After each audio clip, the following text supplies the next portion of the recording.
ADA के घर पर, उनके ठिकानों पर, दफ्तर पर रेड पड़ी है। और सीबीआई घर में रेड होना एक बहुत बड़ी बात होती है और ऐसे आदमी की जो जो मोदी सरकार के बहुत करीब माने जाते थे। क्या अनिल अंबानी को गिरफ्तार कर सकते हैं नरेंद्र मोदी? कुछ भी हो सकता है। सरकार और बड़े उद्योगपतियों के बीच झगड़ा होने लगे तो सब कुछ ठीक नहीं है फिलहाल। ये सरकार, सबको पता है 240 वाली सरकार है। हालांकि मोदी जी ये नैरेटिव बनाते हैं कि भाई बहुत ही स्थिर सरकार। गेमिंग इंडस्ट्री को बैन करा है। आप सोचिए, गेमिंग इंडस्ट्री में भी कई उद्योग इन्वॉल्व हैं और इसमें कई पॉलिटिशियन भी इन्वॉल्व हैं और मेरा मानना है कि इसमें रूलिंग पार्टी के लोग भी इन्वॉल्व हैं। जो नरेंद्र मोदी के फाइनेंसर्स हैं, यानी ये वो लोग हैं जिनके पैसे से चुनाव लड़ते हैं नरेंद्र मोदी, क्या उनका विश्वास उन पर खत्म हो चुका है? Is this enough of Narendra Modi? एक अंदर की बात, एक ऐसी बात जिस पर कोई मीडिया बात करने को तैयार नहीं है। नमस्कार, द वायर में आपका स्वागत है। मैं हूं आरफा खानम शेरवानी। अंग्रेजी का एक फ्रेज है बिगिनिंग ऑफ द एंड, यानी अंत की शुरुआत। वाकई ये एक अंत की शुरुआत जैसा ही महसूस हो रहा है। अब अखबारों को उठा लीजिए, टीवी चैनल्स देखिए, आपको जरा सी आहट भी नहीं होगी कि नरेंद्र मोदी सरकार को कोई खतरा है। लेकिन ये खतरा तब से शुरू हो चुका था जबकि संसद के सत्र के पहले ही दिन देश के सिटिंग उपराष्ट्रपति ने इस्तीफा दे दिया था कि वो सेहत के कारणों की वजह से वो इस्तीफा दे रहे हैं। और तब से उनका कोई अता पता नहीं है। कोई ऐसी एजेंसी नहीं है, कोई ऐसा पत्रकार नहीं है, कोई ऐसा डिटेक्टिव नहीं है जो ढूंढ के निकाल सके कि आखिर धनखड़ जी हैं तो हैं कहाँ। सबसे बड़ी खबर ये है, ये देखिए आप अखबारों में ये खबर जरूर आपको मिली होगी कि अनिल धीरू भाई अंबानी, जिनको प्यार से या मैं कहूँगी कोड वर्ड के तौर पर पत्रकार एडीए कहा करते हैं, एडीए के घर पर, उनके ठिकानों पर, दफ्तर पर रेड पड़ी है। और ये रेड सिर्फ 3,000 करोड़ से भी कम के जिस भ्रष्टाचार का जिक्र हो रहा है उसको लेकर पड़ी है। ये खबर इतनी खामोशी के साथ आई और उससे भी ज्यादा खामोशी के साथ दबे पांव से चली गई। अनिल धीरू भाई अंबानी, एडीए, सीबीआई की ये रेड उनके ऊपर पड़ी। इससे पहले उनके ऊपर एक केस फाइल किया गया, जाने माने इंडस्ट्रियलिस्ट अनिल धीरू भाई अंबानी, और इसके अलावा उनके रेजिडेंस पे, उनके प्रेमाइसेस जो रिलायंस कम्युनिकेशंस है। और बताया जाता है कि सीबीआई का ये कहना है कि बैंक फ्रॉड, बैंक भ्रष्टाचार के केस में धोखाधड़ी का मामला है, एजेंसी ये कह रही है। और 2,929 करोड़ रुपए का ये नुकसान पहुंचा है स्टेट बैंक ऑफ इंडिया को। और इससे ठीक कुछ ही दिनों पहले की बात है, सीबीआई से पहले एनफोर्समेंट डायरेक्टरेट, उसने 20,000 करोड़ का ये मामला दिखाते हुए ये मामला दर्ज किया और खुद अनिल अंबानी से इस पर पूछताछ की है। तो ये भी एक महत्वपूर्ण मामला है। ये लोन स्कैम का मामला बताया जा रहा है। अब आप भी जानते हैं और मैं भी जानती हूँ कि अंबानी इसको छूने का, उनको टच करने का राजनीतिक मायने क्या हैं, जिसे एक पब्लिक एम्बेरसमेंट कहते हैं। यानी एक तरह से मैं कहूँगी एक खुले में एक शर्म, खुले में एक बेइज्जती करने के क्या मायने हैं। पूरा अगर लगभग 80 सालों का इतिहास देखें देश की राजनीति का, तो ये बहुत कम या मैं कहूँगी नहीं हुआ है। ये एक ऐतिहासिक क्षण था जिसको तथाकथित राष्ट्रीय मीडिया ने किस तरह से छिपा दिया। क्योंकि पहले देखिए धनखड़ एपिसोड हुआ जहां सिटिंग जो वाइस प्रेसिडेंट हैं उन्होंने इस्तीफा दिया। दूसरा आप ये देखिए वोट चोरी का पूरा मामला चल रहा है, जिसमें बिहार में से लेकर उत्तर प्रदेश तक इस तरह की हलचल नहीं कहूंगी मैं, इस तरह की आंधी है कि जिसको जितना छिपा सके मीडिया उतना छिपाने की कोशिश कर रहा है। सैकड़ों पत्रकार इसमें लगे हुए हैं, लेकिन कोई तरह से इस मर्ज का कोई इलाज नहीं है। ये 240 सीटों वाले जो नरेंद्र मोदी हैं, ये इतने कमजोर हो गए हैं कि पहले धनखड़, फिर वोट चोरी का इल्जाम, फिर वो सबसे ज्यादा शर्मनाक जो प्रेस कॉन्फ्रेंस हुई chief election commissioner of India के जरिए, और उसके बाद अब हरीश खरे जी वायर में ये आर्टिकल लिखते हैं। मैं सिलसिलेवार तरीके से आपको बताऊंगी एक अंदर की बात, एक ऐसी बात जिस पर कोई मीडिया बात करने को तैयार नहीं है। क्योंकि या तो वो अनिल अंबानी से जुड़ा हुआ है, या वो मुकेश अंबानी से जुड़ा हुआ है, या वो गौतम अडानी से जुड़ा हुआ है। कोई भी इस वक्त जो कॉर्पोरेट मीडिया, बिग मीडिया जिसे हम कहते हैं, कहीं भी हर तरफ से उसके तार बंधे हुए हैं, हर तरफ से उसके तार मिले हुए हैं और हाथ बंधे हुए हैं। तो सीधे तौर पर सिलसिलेवार तरीके से मैं आपको बताऊंगी और उसके अलावा एम के वेणु से भी बातचीत करेंगे कि आखिर इस तस्वीर के पीछे की तस्वीर क्या है। ये मैं आपको इस कार्यक्रम में वादा करती हूँ बताने की पूरी तरीके से कोशिश करूंगी। तो अब यहाँ पर आ जाते हैं। मैंने आपको बताया कि 3 नजरिए से इसको देखिए। पहले धनखड़ जी के इस्तीफे के साथ शुरुआत हुई, वोट चोरी के बाद शर्मनाक तरीके से वो प्रेस कॉन्फ्रेंस हुई, जिससे ज्यादा मैं कहूंगी इज्जत तो नहीं, ज्यादा जिल्लत इस सरकार को, 240 सीटों वाले नरेंद्र मोदी को आई। और बात इस तरह की भी होने लगी कि क्या वाकई मध्य अवधि चुनाव का समय आ गया, और इस पर भी चर्चा होगी और आने वाले हफ्ते में होती रहेगी। और नंबर 3 जो आखिरी बात है वो कि अनिल अंबानी के घर मेहमान आए हैं, और वो मेहमान कौन है? सीबीआई के अधिकारी। अब आगे बढ़ते हैं। सवाल जो उठ रहे हैं इसको लेकर हरीश खरे ने अलग अलग सीन क्रिएट किए हैं और बताया है कि कैसे वाजपेयी, अटल बिहारी वाजपेयी की पहली सरकार से लेकर और अब तक, यानी 2000 के शुरुआत से 25 साल की पूरी कहानी को उन्होंने हमारे सामने एक तरह से आईने में उतार दिया है। अब वो यहाँ पर कहने की कोशिश कर रहे हैं कि लगभग 1999 की आसपास की ये बात है। अटल बिहारी वाजपेयी के जो शासनकाल है उसकी ये शुरुआत है। सीबीआई के डायरेक्टर हुआ करते थे त्रिनाथ मिश्रा। उन्होंने ईमानदारी के नाम पर धीरूभाई अंबानी के घर पे छापा डलवा दिया। फिर क्या था?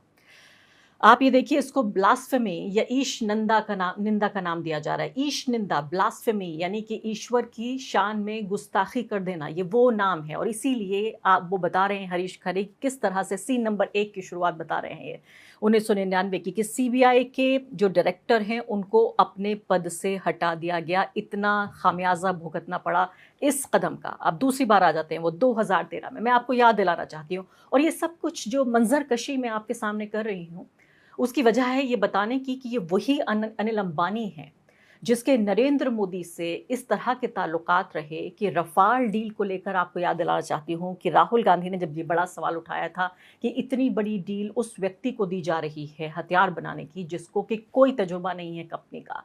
रफाल का भी जिक्र करते हैं हरीश खरे। और उसके बाद राष्ट्रीय राजनीति के क्या मायने हैं, मेरे साथ आप बने रहिए, मैं आपको सिलसिलेवार तरीके से बताऊंगी कि क्या वाकई ये एक अंत की शुरुआत है। क्या नरेंद्र मोदी सरकार के खंभे हिले हुए हैं, क्या पैर कपकपा रहे हैं। और चूंकि ये माना जाता है कि कॉरपोरेशंस में जब आपस में मसला होने लगे या सरकार और बड़े उद्योगपतियों के बीच झगड़ा होने लगे तो सब कुछ ठीक नहीं है। फिलहाल ये जो पूरा नेक्सस है कारोबारियों का और सत्ता में बैठे हुए जो सत्ताधीश हैं हमारे, उनका 2013 में याद दिलाते हैं। और मुझे याद आ रहा था, जो हरीश खरे जी ने नहीं भी किया वो भी, कि वो कह रहे हैं कि जो वाइब्रेंट गुजरात समिट होती थी, और ये तब उस दौर की बात है, आप सोचिए 2002 के बाद जब नरेंद्र मोदी को प्रधानमंत्री के कैंडिडेट के तौर पर उनकी चर्चा की जा रही थी, राष्ट्रीय मीडिया उन्हें सर पर चढ़ाना चाहता था, लेकिन एक तरफ दूसरी तरफ गुजरात दंगों का दाग लेकर अपनी दामन पर घूम रहे थे नरेंद्र मोदी, और ये माना जा रहा था कि ऐसे व्यक्ति को कभी नहीं बनाया जा सकता। उसी वक्त में अपना पूरा वजन अनिल अंबानी ने पूरे तरीके से नरेंद्र मोदी के साथ रखा और कहा कि गुजरात में 3 महापुरुष हुए हैं अब तक। पहले महापुरुष महात्मा गांधी, उसके बाद सरदार पटेल और तीसरे नरेंद्र मोदी। आप सोचिए कि ऐसा व्यक्ति जिसने मचान पे बिठाया नरेंद्र मोदी को, 12 सालों बाद उस व्यक्ति के कारोबारी ठिकानों और घर पर, ये इतनी बड़ी घटना है कि वाकई एक जलजला है एक तरह का राजनीतिक, कारोबारी नहीं, भ्रष्टाचार के हिसाब से नहीं, एक राजनीतिक जलजला है ये। और उस व्यक्ति के घर रेड पड़ रही है, उस व्यक्ति के घर सर्च हो रही है। ये आप शानदार बात देखिए। 16 सितंबर 2016, ये तीसरा सीन लिखते हैं हरीश खरे और कहते हैं प्राइम मिनिस्टर मोदी का जन्मदिन था। अनिल अंबानी अखबार में लंबा चौड़ा लेख लिखते हैं और मोदी शासन की जमकर तारीफ करते हैं। वो कहते हैं कि भारत अब भ्रष्टाचार से मुक्त है, फुर्तीला और गर्व से भरा देश बन चुका है। ये सब बयान अब अतीत के दस्तावेज हैं। कितना फुर्तीला, कितना गर्व से भरा हुआ ये देश है और भ्रष्टाचार से इतना मुक्त हो गया है देश। 2016 से लेकर अब तक एक दशक भी नहीं गुजरा, इतना मुक्त हुआ है ये देश कि अब अनिल अंबानी, जिन्होंने ये कहा कि भ्रष्टाचार मुक्त हो चुका है, उन्हीं अंबानी के ऊपर रेड पड़ रही है। आप आयरनी देखिए, विडंबना देखिए इस पूरे मामले की। और अब चौथे सीन पर आ जाते हैं कि जो ये पूरी कार्रवाई हुई है, ये पूरी जो एक पब्लिक जिल्लत, एक सरेआम जिल्लत का जो सामना अंबानी परिवार को करना पड़ा है, उसको हम किस तरह से देखें। तो सीबीआई छापा मारती है अनिल अंबानी के घरों पर। आरोप यह है कि सिर्फ 3000, वही मैं कह रही हूँ कि ये तो मूंगफली के दाने के बराबर है जितने बड़े बड़े कारोबार ये लोग कर रहे हैं। 3000 करोड़ से भी कम के लिए इसको एसबीआई को नुकसान हुआ है। ये कितने करोड़ का मामला है ये भी अभी देखना होगा, लेकिन ये मैं इस मामले की मेरिट में जाना ही नहीं चाहती, क्योंकि जो सवाल हैं वो उससे कहीं ज़्यादा बड़े हैं। सवाल नंबर 1, क्या अनिल अंबानी ने सत्ता के नए पसंदीदा पूंजीपतियों, नहीं कहूंगी मैं, पूंजीपति कहूंगी, उनके पैर पर पैर रख दिया है। आपको याद दिलाना चाहती हूं कि नरेंद्र मोदी सरकार, इस कोई अफवाह नहीं है कि अडानी को बचाने के लिए केसेस में, जो यूनाइटेड स्टेट्स में जो केस चल रहा है, वो पूरी की पूरी सरकार वो दाव पे लगा रहे हैं। पूरे देश की अर्थव्यवस्था और किस तरह से ये पूरा मामला, जो कारोबारी रिश्ते हैं अमेरिका और इंडिया के बीच, किस कदर तनाव में है, क्योंकि एक कारोबारी को बचाने के लिए सब कुछ करना पड़ रहा है। दूसरा, क्या ये भी माना जा सकता है जिसको इंडिया इंक हम कहते हैं, यानी कि आपस में जो कारोबारी लोग हैं, क्या इनके भीतर घात, ये भीतर की लड़ाई इनकी शुरू हो चुकी है? क्योंकि माना यह जाता है राजनीति में कि अगर सरकार तभी स्थिर है जब कारोबारी आपस में खुश हैं, यानी थोड़ी सी रेवड़ी उन्हें, थोड़ी सी रेवड़ी इन्हें और थोड़ी सी रेवड़ी उन्हें। तमाम जो कारोबारी हैं जो इस वक्त के अहम, ये कोई मामूली कारोबारी परिवार नहीं है। ये सिर्फ भाजपा की भी बात नहीं है, मैं कहती हूँ कि पूरा स्ट्रक्चर ही हमारे देश का ऐसा है कि जो टाटा बिरला उस वक्त हुआ करते थे, जो इस वक्त के अंबानी अडानी है, कांग्रेस के दौर में भी जब ये माना जाता है कि सरकार तभी स्थिर है जब कॉरपोरेशंस बिल्कुल खुश हैं, तो क्या ये अंदर ही अंदर आपस में झगड़ा चल रहा है? हरीश खरे यहाँ पर ये भी आर्ग्यू कर रहे हैं, उनकी बहस ये भी है यहाँ पर कि जो रफाल है उसमें जिस तरह से कोई राज है अनिल अंबानी के पास जो कहीं ना कहीं खतरे का सबब बन चुके हैं। अब यहाँ पर देखना यह है कि क्या वाकई ये अंबानी और मोदी परिवार यानी मोदी की सरकार, इनके बीच कई झगड़ा माना जाएगा? क्या ये भी इस तरह की भी खबरें सामने आ चुकी हैं कि उपराष्ट्रपति के साथ मुलाकात हुई अनिल अंबानी की? इसको लेकर कोई तथ्यात्मक जानकारी नहीं है, लेकिन जो राजनीतिक और कारोबारी जो हल्के हैं उनमें इसको लेकर चर्चा है कि क्या इससे पूरी शुरुआत हुई है इस एपिसोड की। एम.के. वेणु, द वायर के फाउंडिंग एडिटर और देश के जाने माने जो इकोनॉमी के जर्नलिस्ट हैं, जानकार हैं, अर्थव्यवस्था को बहुत बेहतरीन तरीके से समझते हैं, उसके साथ साथ अर्थव्यवस्था से जुड़ी हुई जो राजनीति है उस पर उनकी पैनी निगाह रहती है। एम.के. वेणु, ये बताइए कि ये खबर इतनी आसानी से आई और उसके आगे बहुत ही धीमे तरीके से चली भी गई कि अनिल अंबानी के घर रेड पड़ी है, ये मैं कहती हूँ ये इतनी बड़ी खबर है कि एक ज़लज़ले जैसा है। और जब से हम देख रहे हैं धनखड़ जी के इस्तीफे के बाद से ऐसा लगता है कि इस बारे में कोई बात करने को तैयार नहीं है कि आखिर रिश्ता क्या है इस वक्त जो पूरा नजर आ रहा है, एक तरफ राजनीति और दूसरी तरफ ये जो रेड पड़ी है। इसमें अरफा एक किस्म से एक राजनीतिक एक अस्थिरता जो मैं कहूँगा एक पैदा हुई अभी।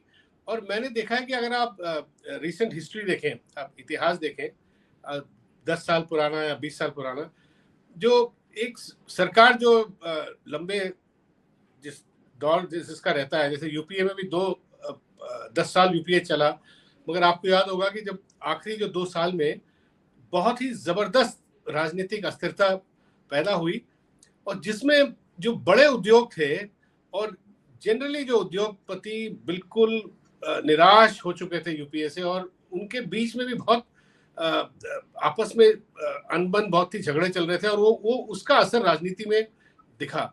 मुझे लग रहा है कि अब उसी तरह का एक हिस्ट्री रिपीट हो रहा है। और मैं अनिल अंबानी के जो खिलाफ जिस जोरों से जो कार्रवाई हुई है, ईडी, सीबीआई, घर में रेड होना एक बहुत बड़ी बात होती है। और ऐसे आदमी की जो मोदी सरकार के बहुत करीब माने जाते थे, और जैसे आपने देखा होगा 2013 में जब 14 में 16 में भी जब मोदी सरकार मोदी जी के बहुत ही गुण गाया करते थे अनिल अंबानी, और उनकी जो उनका क्लोजनेस और भी कई तरीके से दिखता था।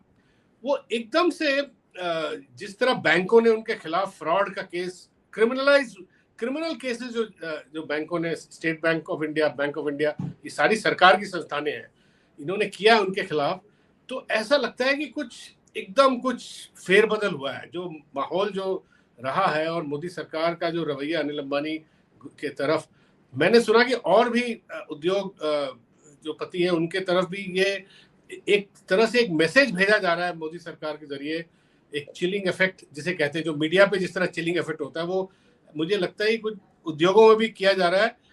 क्योंकि जो अस्थिरता, जैसे मैंने बोला यूपीए के टाइम जिस तरह उद्योगपति यूपीए के से नाराज थे, कुछ लोग खिलाफ हो गए, कुछ साथ थे, उनके आपस में झगड़े, उस तरह की स्थिति पैदा हुई है, हो रही है अभी, ये मुझे लग रहा है। और ये पॉलिटिकल है। आर्टिकल को पढ़ें, अगर हरीश खरे कह रहे हैं कि ये ब्लड बाथ, जिसको आप कह रहे हैं कि दूसरे भी कारोबारियों पर इस तरह से एक निशाना हो सकता है, वो उसको ब्लड बाथ कह रहे हैं, मैं कहूँ हिंदी में तो एक तरह का ये कारोबारी जगत में एक खून खराबा, या जिसको हम कह सकते हैं कि मुकदमे, लोगों का जेल जाना। मुझे सीधे सीधे बताइए, जवाब दीजिए इस बात का कि क्या अनिल अंबानी को गिरफ्तार कर सकते हैं नरेंद्र मोदी? देखिए अरफा, अगर आप इनकी हिस्ट्री देखें, ईडी और सीबीआई की, जिस तरह की कार्रवाई चल रही है इनके ऊपर, कुछ भी हो सकता है। अभी मैंने सुना कि अभी 2-3 दिन में दोबारा उनको बुलाया जाएगा और उनसे और भी उनकी इंटरोगेशन वगैरह होगी।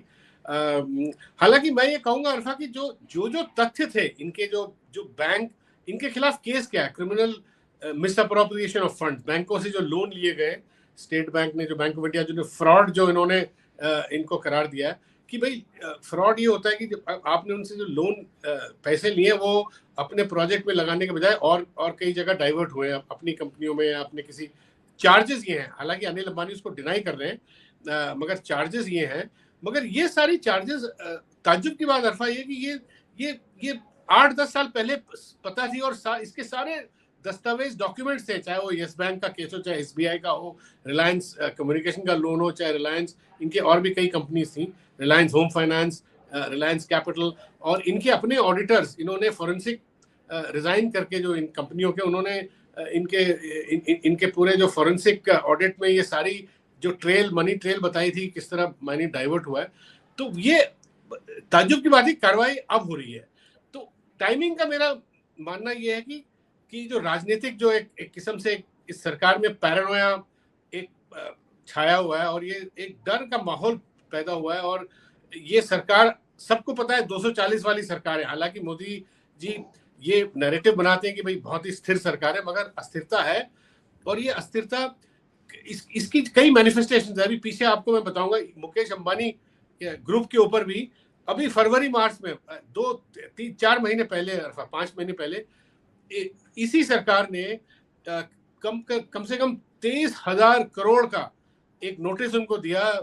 ये पुराना केस चला आ रहा था, मगर अभी नोटिस आया है कि आपने जो इनकी जो केजी बेसिन में जो रिलायंस आ रहा है, जो बड़े भाई के जो तेल के जो अंडर सी ऑयल है, उसमें आपने साथ में ओएनजीसी की ऑयल फील्ड भी थी, उनसे आपने तेल खींचा गलत तरीके से, और उसके ऊपर आप नोटिस इन्होंने दिया है कि आप इनको कि भाई आप $2.8 बिलियन, माने करीब 23,000 करोड़ आपको सरकार को, ओएनजीसी को देना पड़ेगा। तो और इसके अलावा कुछ रिलायंस ग्रुप के खिलाफ, पूरे फैमिली के खिलाफ कुछ और भी कुछ टैक्स केसेस भी एक्टिवेट हुई थी पिछले 1-2 साल में। आपको याद होगा HSBC की कोई सीक्रेट लिस्ट आई थी, फॉरेन बैंक अकाउंट्स किन किन लोगों की थी, उनमें इनकी भी अकाउंट्स देखी गई थी, और वो कार्रवाई भी इन्होंने शुरू करी थी। तो ये सारी, और इनके साथ भी, मुकेश अंबानी ग्रुप के साथ भी प्रधानमंत्री का अच्छा रिश्ता, बहुत अच्छा रिश्ता था। आपको याद होगा जब ये आए थे तो इन्होंने बड़े इनके अस्पताल, रिसर्च सब इनॉग्रेट किए। नीता अंबानी मुकेश अंबानी के साथ स्टेज में गले मिलना, सब इनका सब चल रहा था तब। तो अभी मुझे लगता है कि ये मैसेज दिया जा रहा है, और कुछ लोग कह रहे हैं कि इन सब चीजों का कहीं पे कोई लिंक, जो धनखड़ साहब का जो जिस तरह का रेजिग्नेशन हुआ, गायब होना, उससे भी कोई लिंक है। कुछ लोग टाइमिंग देख रहे हैं कि धनखड़ साहब के रेजिग्नेशन के 3-4 दिन के अंदर ये अनिल अंबानी के खिलाफ कई बैंकों ने जो डिक्लेयर किया था, स्टेट बैंक वगैरह, उनके अकाउंट को फ्रॉड डिक्लेयर करा था, वो तब शुरू हुआ। उसके बाद कुछ हफ्तों बाद इन पे रेड्स हुई, ईडी की रेड्स हुई, फिर सीबीआई की। तो मुझे लगता है कि कुछ इस तरह का कुछ माहौल है। और ये, और इस पे मैं एक और चीज जोड़ता हूँ अरफा, इन्होंने एक और अभी कार्रवाई करी है। इन्होंने एक बिल लेके आए हैं जिसपे इन्होंने गेमिंग इंडस्ट्री को बैन करा है। अब आप सोचिए, गेमिंग इंडस्ट्री में भी कई उद्योग इन्वॉल्व हैं, और इसमें कई पॉलिटिशियन भी इन्वॉल्व है, और मेरा मानना है कि इसमें रूलिंग पार्टी के लोग भी इन्वॉल्व हैं। तो इनको अब ये लग रहा है कि गेमिंग इंडस्ट्री के जरिए, आपको याद होगा इन्होंने छत्तीसगढ़ में भी चीफ मिनिस्टर के खिलाफ कुछ कार्रवाई शुरू करी थी, किसी कोई गेमिंग रैकेट को लेके एक स्कैंडल था, जो दुबई में से पैसा आ रहा था या जा रहा था, जो भी।